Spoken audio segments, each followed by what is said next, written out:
அன்பே எனதன்பே இனிய அருளாசிர் நம் மன்ற தவசினி குண்டலினி யோகினி காயத்ரி அவர்கள் புரதான கால சிற்பங்கள் பழம் பொருட்காட்சியகத்துக்கு சென்றிருக்கிறார். அங்கு சென்றபோது ஒரு அழகிய பழமையான சிற்பத்திலிருந்து சப்தங்கள் வந்ததாகவும் தன்னுடைய சக்தி யாவும் உறிஞ்சப்பட்டு சோர்வடைந்த நிலையில் அதை பார்க்க பார்க்க அப்படியே சோர்ந்து போக அவரது தோழி கைத்தாங்களாக அழைத்து வந்ததாகவும் அவர் சகோதரர் கூறினார். ஏற்கனவே ஒரு முறை பழமையான ஒரு ஆலயம் கவனிப்பார் என்று இருந்த ஆலயத்துக்குள் சென்றபோது இதே நிலை ஏற்பட்டதாகவும் கூறியிருந்தார். அங்கு என்ன நிகழ்கிறது தெரியுமா?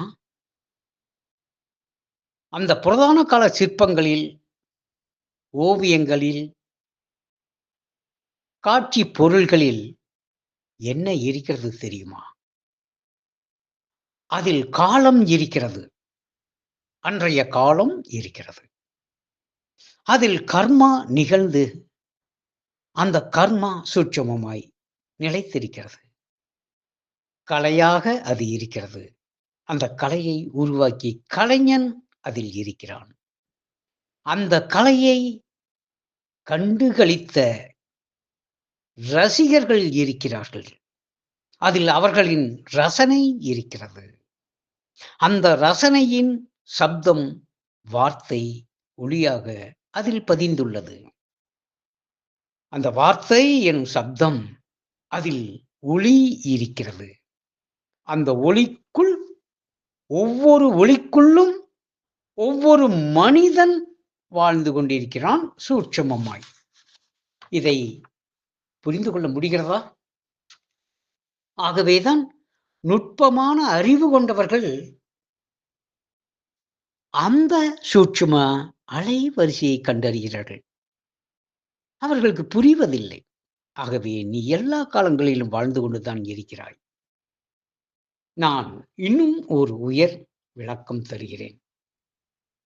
என் ஞானத்தில் நான் இருந்து கொண்டு உனக்குள் சென்று உன்னை ஞானமயமாக்குகிறேன்.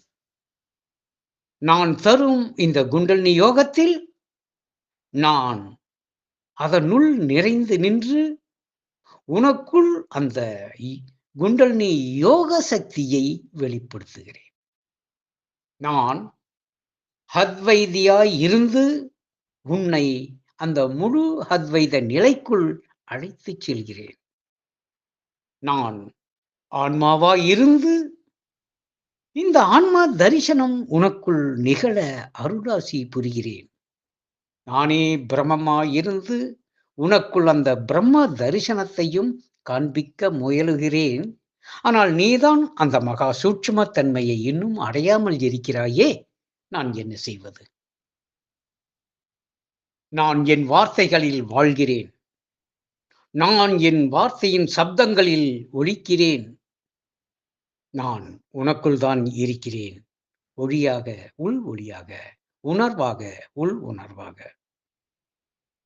நீ இந்த ஞானத்தை கேட்கும் பொழுது ஞானமாய் நான் உனக்குள் மலர்கிறேன்.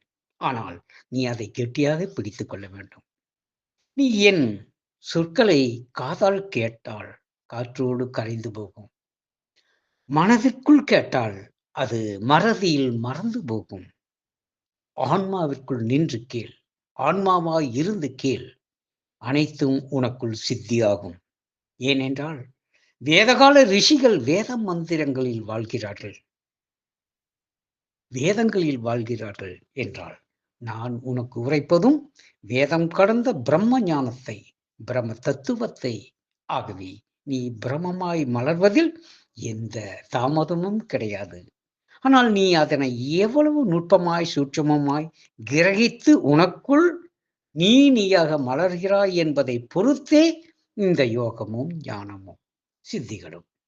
என் அன்பு நிறைய அருளாசிர், நன்றி செய்க. நலமே